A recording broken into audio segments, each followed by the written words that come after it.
All right, Duke, I think we are Hey, live. guy.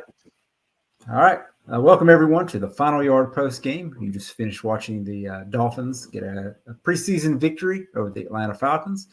I am your host for this evening, Duke. I am joined by Coach Eric Smith. Coach, how are you? I'm doing good. It was great to finally get to see some Dolphins football tonight. Saw some Yes. good things. And Yeah, I'm tired of. I've got all the games from last season DVR'd on YouTube TV, and I'm tired of watching them. So now I get something new to watch. But even if it's not perfect football, it's still good to watch it. So we'll jump right in. We won't get too much time up. I guess the big question that's on everyone's mind is the quarterback position. And of course, we didn't see Tua Tagovailoa tonight. And Skylar Thompson got the start, and Mike White took over in the second half. And I think it's safe to say that neither one of them performed very well. And now we're joined by Eric Whiteke. Eric, how are you? Doing all right, guys. How are we doing today? All right. Pretty good. So I just led off with the question. We're discussing the quarterback. So I'll let you guys give your opinions on what you saw tonight from Skylar Thompson and Mike White. Oh boy. That's a really the answer is I could say I didn't see much, but I saw a lot. And the lot that I did see, there was not much of it that was good. Skylar Thompson, the one thing that you can say that you can't really say about Mike White is after he threw that interception, it was a very bad interception. He at least kind of led that one drive down the field, got the Dolphins to score before the end of the half. Now, granted, I will say Mike White was running out there with less than optimal weapons, especially after Tanner Conner went out with his injury. But, I mean, I don't know if it was miscommunication or just good old-fashioned inaccuracy, because there were some passes that White was throwing that just weren't even remotely close. I kind of said on Tuesday night that backup quarterback, I'm not super worried about it. And in a way, I'm still not, because I think that the offense can change what they are, given the stable of running backs that they have, and we'll get more to Jalen Wright, I'm sure. But the quarterback play behind Tua is just, I mean, if tonight was any kind of representation, they really need to be considering some competition there. Coach, your thoughts? so I've learned over the years that when you're watching a live football game, a lot of times things aren't as good as they seem. And on the flip side, they aren't as bad as they seem either. Kind of like Eric said there, looking over the list of players who had reception this game, you had Tanner Conner, you had Jeff Wilson, Jody Fortson, River Craycraft, Kyrick McGowan, Malik Washington, and Mike Harley. So we're talking about an offense that's very timing based. These quarterbacks are coached to throw to a spot based on the coverage of the defense. And we know that our top guys are Tyreek Hills, our Jalen Waddles, even Janu Smith. They're going to reach those spots faster than these other guys, many of which aren't even going to be on the roster when we get to week 1 of the season. So from my perspective, I mean, it wasn't good. I'm not going to sit here and say that either of them played good, but I'm also not going to sound the alarm that our backup quarterback position is just awful when we think about the timing of this offense and the weapons that were available to these two quarterbacks in this game versus what they would have on the field if they were put in a game situation where we've seen both of them play in the NFL in the past. So, I don't want to think of a scenario where we have either of these guys leading the team for a long stretch during the season, but this game specifically didn't do anything for me to make me feel like we're in an emergency need to go find another backup quarterback. Yeah, and I will give it to Mike White because he was playing with guys that aren't going to be on the roster, whereas Skylar Thompson was playing with guys that will be on the roster. roster. Granted, I think Malik Washington's safe, and Mike White got some run with him. The issue that I had with Skylar Thompson tonight, it just looks like he's still processing slow. Like the game is still a little bit too fast for him. There was times that he had some, like the very first play, that ball should have been thrown a little earlier. And maybe it's just jitters, maybe it's something else. But yeah, I don't think it's quite time to hit the panic button. And it's not like there's a ton of options out there. I know in some Facebook pages I saw people were talking about bringing Ryan Tannehill back. We've joked about that. And if it got to that point, I would understand it. But yeah, there's more time. And I think next week they'll probably switch up and let Mike White start and play with the other guys, and Skylar come in with the other guys. And we'll see how it looks then. But I know they said it's an open competition. I don't know that I saw anything tonight that would win for one guy over the other at this point. Not from this performance anyway. All right, so we'll move on. You guys touched on a few other positions. We'll go with the offensive playmakers. I think the running back room is very deep. I'm looking at my notes here. I think the wide receiver positions are set. I think the tight end positions are set. I don't know that I saw a lot from any of those guys tonight. At least the tight end position that would say, hey, these guys are going to take a roster spot. It was interesting. We talked in the pregame, and Eric Whiteke mentioned taking the over on I forgot his name. Julian Hill. Julian Hill, thank you. And he didn't play tonight, so that may be a sign that he's a safe on the roster spot. I think Malik Washington, I thought, played very well. He's got a little of that dog in him, as they say, and I don't think he ever went down on first contact at least once tonight. So, and there's going to be some deep cuts in that running back room. Somebody's going to be out of a spot that's got not only NFL experience but got NFL talent. So, what did you guys see from those rooms? That your opinions of those tonight, Coach Smith? We'll start with you. So, I mean, like you said, nobody from the receiver room really stood out to me as being, a guy that we didn't look at as being on the roster that, jumped out as somebody that we really need to focus on. I thought that Tanner Connor, until he got injured, was playing a really good game. I know he had the one catch on the right sideline where he caught the ball and made a guy miss, and then got some, good yards after contact as well to kind of demonstrate the talent that the team has seen that's, kept him around for the last 3 years. I don't know what the extent of his injury was. Hopefully nothing serious, because he, just hasn't had great luck with that over the years. Jalen Wright, of course, had a really good game for his first NFL action. I know there was a play early. It was an outside zone to the left.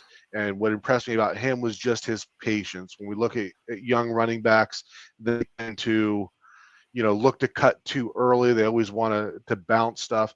And it was a play where Patrick Paul was highlighted more so than Jalen Wright was. But I thought that he did a really good job of staying on track, not looking to make any unnecessary cuts. But at the same time, he had a few nice plays where he made guys miss, got some yards after contact, and definitely, looked good for his first NFL action.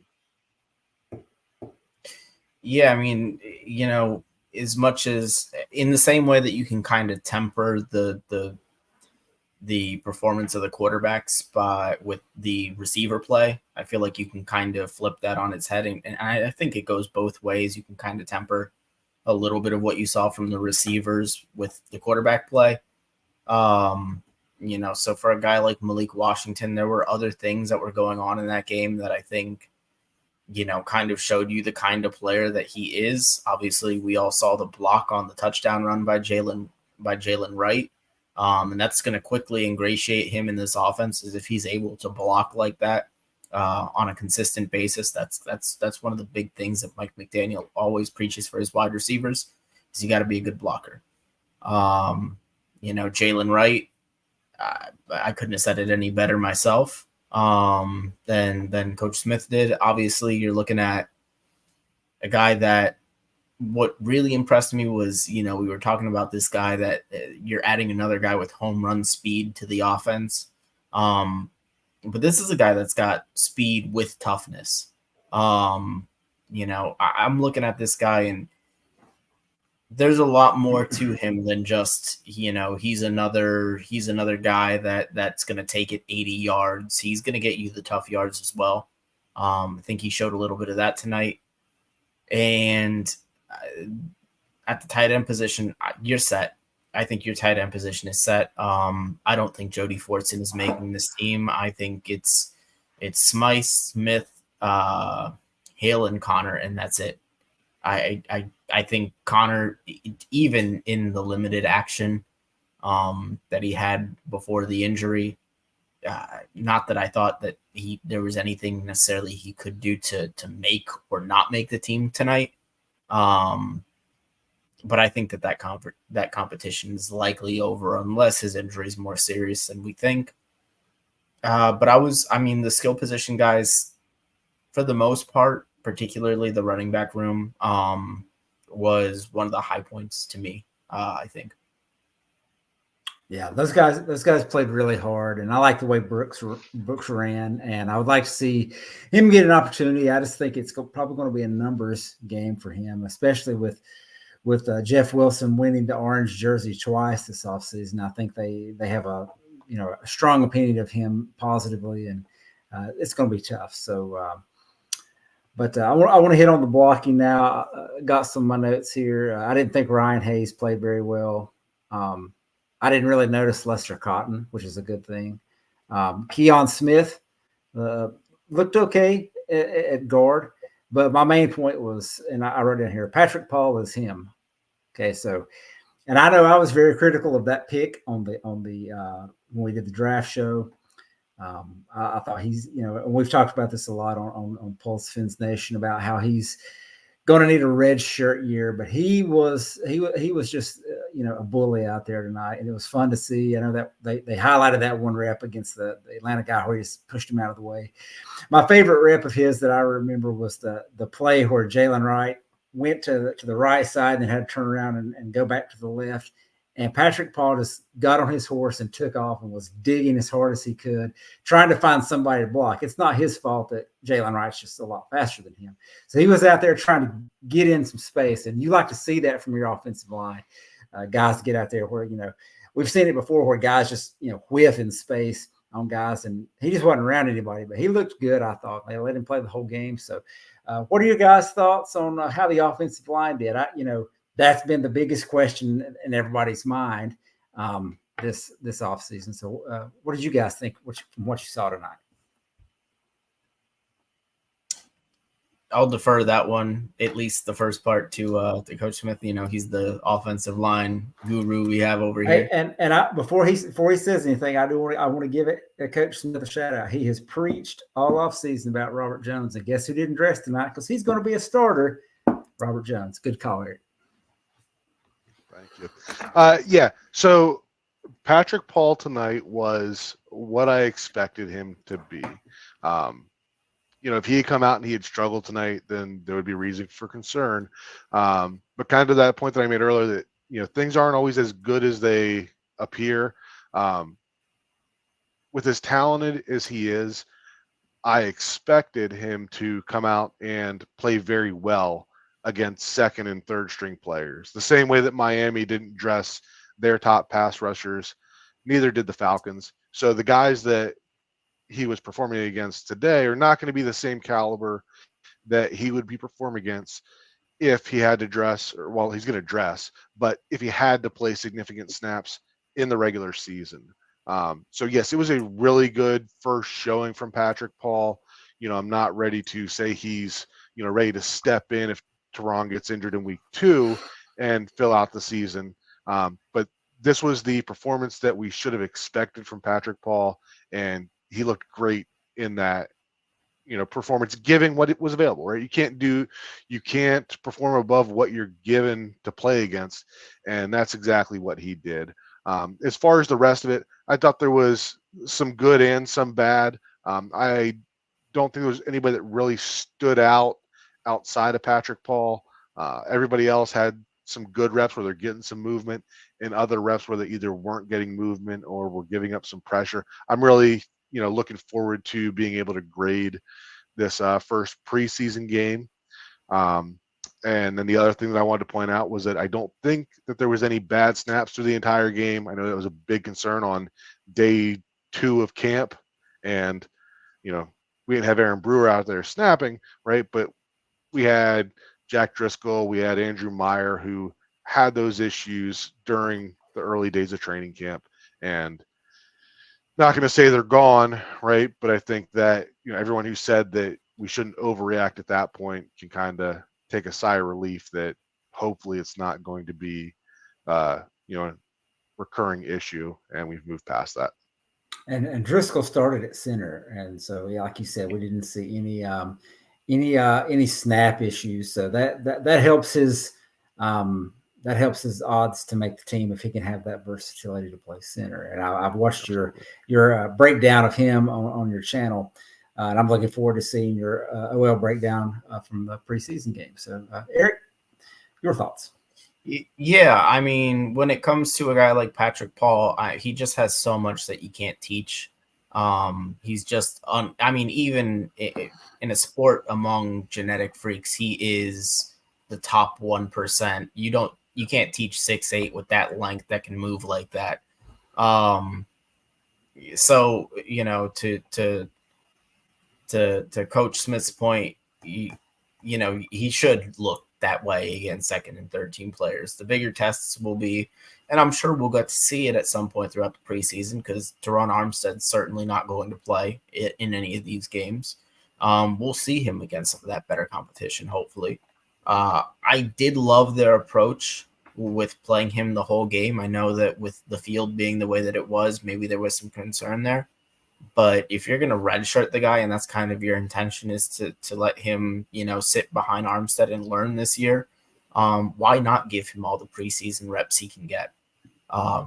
Just to hone in on his technique, work on things that he might need to clean up.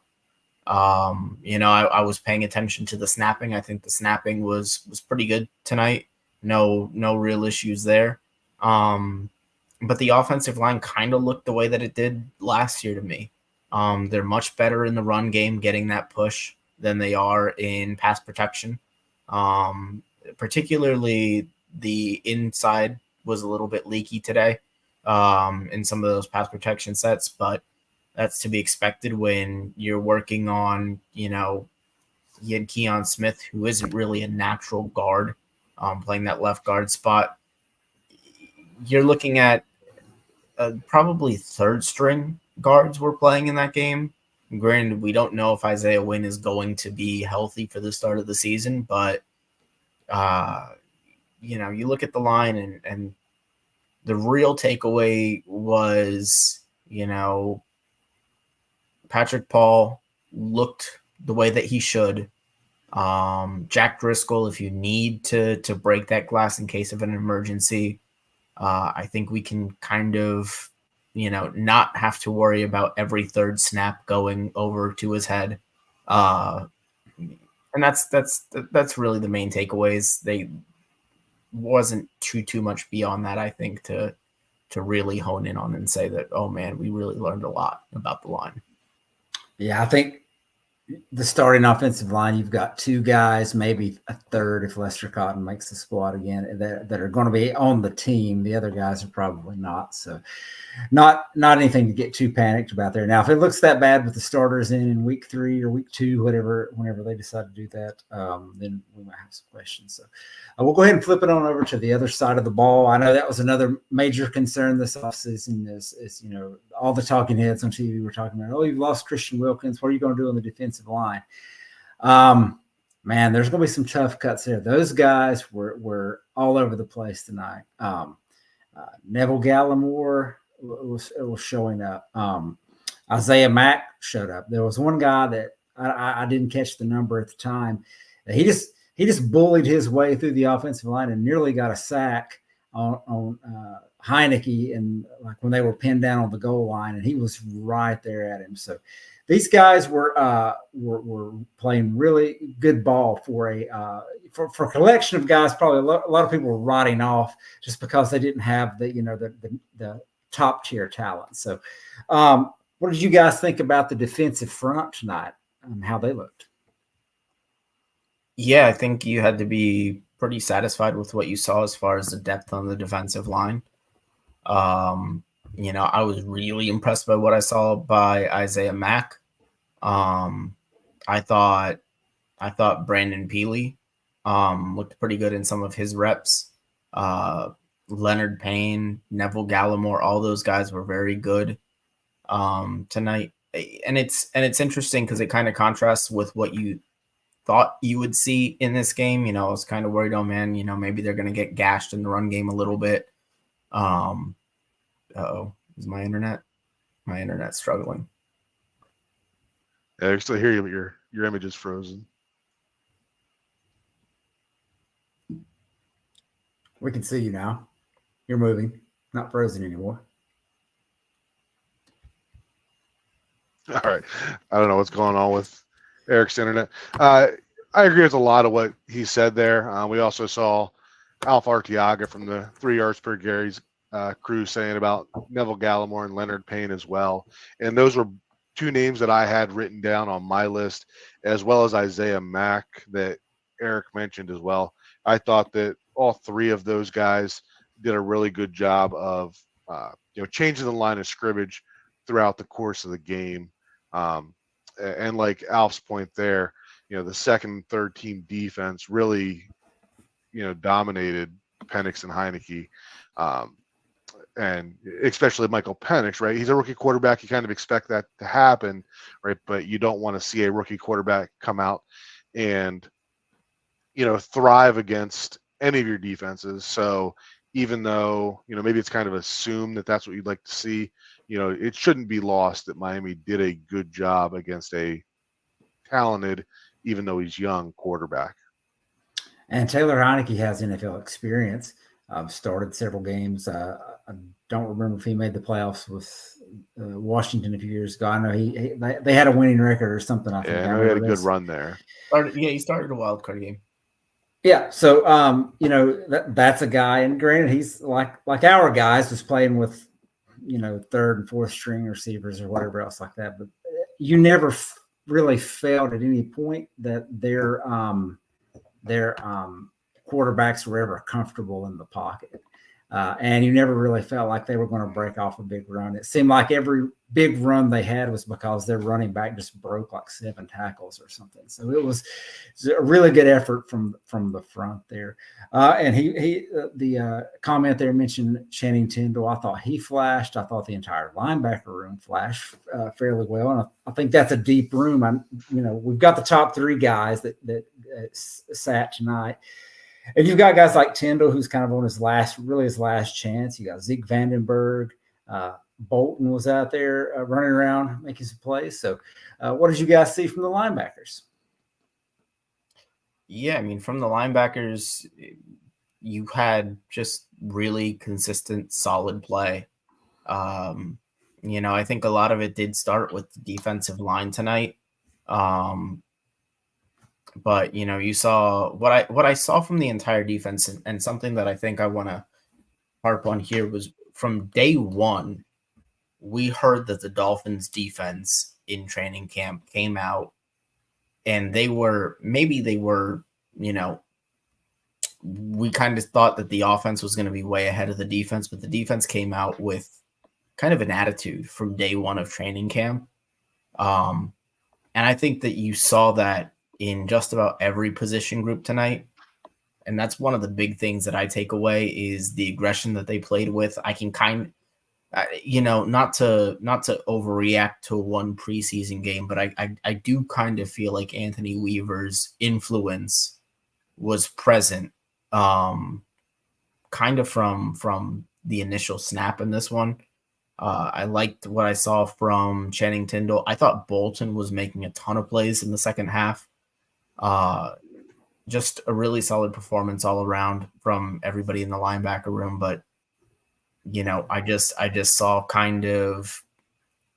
I liked what I saw from the intensity, even for a preseason game 1, the defense came out like they had something to prove. And I think that that's a really good reflection on the coaching to this point. Yeah. And I'll admit that I wasn't paying a whole lot of attention to the linebackers. Nothing really popped off the screen in a positive or a negative fashion for me with that group. They had some good pressures, and a lot of that goes to Weaver and being able to time up those blitzes. And guys like Tyndall and the other linebackers, Quentin Bell, for example, they get credit for being able to time up the snap, right? But Weaver's calls are what's getting them those unblocked pressures.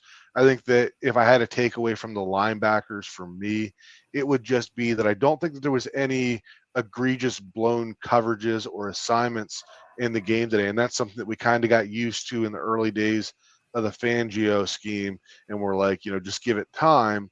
And, I had that worry coming in with yet another new defensive coordinator that we'd have that adjustment period here. And maybe it's still that we're just in the vanilla defense and we're not calling a lot of, exotic coverages and stuff like that. But I was pleased to see that, we didn't just have receivers running free because the guys on the field didn't understand or didn't communicate well. So again, I think that goes back to Weaver and his ability to teach and implement this defense, as well as the linebackers who are, the middleman of the communication between, whether it's the line and coordinating the blitzes and the gap responsibilities, or the secondary and making sure that all of the different zones or man-to-man coverages are accounted for. So I was pleased in that perspective.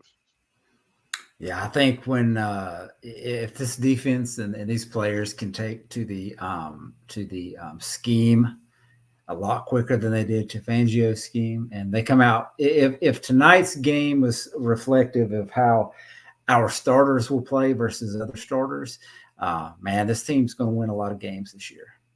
That's going to be a tough defense. And then we'll finish up with looking at the secondary. I don't want to spend a whole lot of time on special teams because it is what it is. We did see some of the kickoff stuff. I think there toward the end, they were just kicking the ball out of the end zone because they didn't want to get anybody hurt.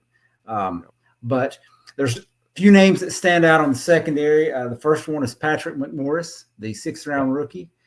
Kind of an afterthought. Most people didn't think much of that pick or that he's going to make the team. Came out with 8 total tackles, had a pass defense and 2 tackles for loss. I believe he made the first tackle of the game as well behind the line of scrimmage. So he was flying all over the field, making plays. Saron Neal, he made the very first play of the game with a special teams tackle. He got the fumble recovery. And, of course, we've all been paying attention to Ethan Bonner. There's been a lot of talk about him. And there was the one play where he got burned, but that happens. He made up for it later on the I think they attempted like a fade route, and he pretty much snuffed that out pretty well. So what did you guys think of the secondary, how they played? Anybody other than those guys stand out to you? I saw Storm Duck make a couple of nice plays. Isaiah Johnson, I think, had a pass defense. I don't want to be a wet blanket on the secondary because I do think that a lot of what they did tonight was good. I will say I think on a couple of those passes defended that they were maybe aided a little bit by the quarterback kind of just throwing the ball a little bit later than he should have in a lot of cases. Some of those balls kind of arrived late, allowed the defenders to kind of recover and get back to the receiver there. But overall, I mean, it's a very similar story to kind of the entire defense. Ethan Bonner, I thought, looked pretty good in his time. Patrick McMorris was all over the place, making tackles. It was really, you had Patrick Morris making his play, Saron Neal forcing the fumble, and then you just had everybody else in the secondary making 2 or 3 really solid plays at some point in the game. There wasn't really one guy that, I mean, outside of maybe McMorris, that jumped off the screen to me, but it just felt like a good collective effort that there's nobody that I could single out and be like, man, that guy had a really tough game. Yeah, I'd echo a lot of the same thing, especially with McMorris. I mean, that seemed to be the one guy from early in the game that seemed to jump off the screen as being, involved a lot in plays early and often throughout the game. As far as Ethan Bonner, I saw somebody kind of speculating that the coverages as they were putting them in kind of influenced throws that way, possibly on purpose to make sure that he was getting action to see how he held up. And of course, you're going to, give up a completion here or there. But I thought overall, given how often he was targeted, I thought that Ethan Bonner held up pretty well. And like you guys said, you got, the Storm Ducks, the Isaiah Johnsons. May was another guy that was in on a few plays. Colbert, who I didn't even realize was back with the team, I noticed him a couple of times as well. So I don't think there was anybody else outside of McMorris for me that really stood out. But I think there were a lot of solid plays, and kind of that point that I was making before regarding the communication. We didn't just have somebody running up the sideline wide open. So I was pleased with their ability to communicate and make sure that everything was covered up. So I would say for the secondary, not a spectacular performance, but that's a lot of times that's a good thing for a secondary, right? Kind of like an offensive lineman. If you're not talking about the secondary, it's not necessarily a bad thing. I do want to just ask, because I thought it was interesting. Nick Needham got a lot of run tonight. I mean, is that something that we should be reading into as not that I think anybody's thought that he was necessarily, rock solid lock for the roster, but I think a lot of people thought he kind of had the inside track. I don't know. Maybe that's something that gets revisited a little bit now. Maybe his spot isn't quite as locked in as a lot of people thought it was. And that may have had to do with the emergence of Ethan Bonner recently. When you look at, if you have – and Nick Needham did not play great last year. So, kind of similar to Patrick Paul, you want to get him on the field. You want to see what he is. Is he that corner that, his first couple of years in the league really looked like almost a budding star? Like he looked really good those first couple of years, and then he got injured, and last year was not his greatest. So are they trying to find out where he is? Is he back to those early years where, he's pretty sticky in coverage, or did he, he was never the most athletic guy. So did he lose too much athleticism to regain his old form? So in my opinion, those additional snaps for Nick Needham in this first preseason game were kind of a gauge to see how close he is to what he used to be. I would agree with that. I think just the fact he did play last year, but just the fact he's missed so much time, he just needs reps just to get on the field, if nothing else, just to see if he can get back, or just maybe to get back. So, let's see, special teams. Sanders hit the 58-yarder. Don't really care that much about it. The kickoffs. I will say and I know Lewis isn't here to rail on Jake Bailey, so I'll do a little bit of it for him. For a guy who is being kept around, particularly because he was, a really good holder for Jason Sanders last year. Not the best opening showing there.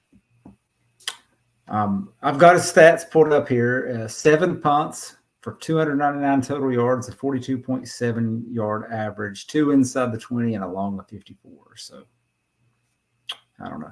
I think when looking at the secondary as well, I think it was kind of difficult to gauge how some of those guys play without looking at what they're doing away from the camera, just because the quarterback play tonight on both sides was not good. So if you're playing, Tua and Kirk Cousins, then you're probably looking at this a little differently, and you may see more stuff. But it's kind of hard to get past his defense when you don't have a pass to defend, because it's over their head or somewhere else like that. And there were a lot of passes like that.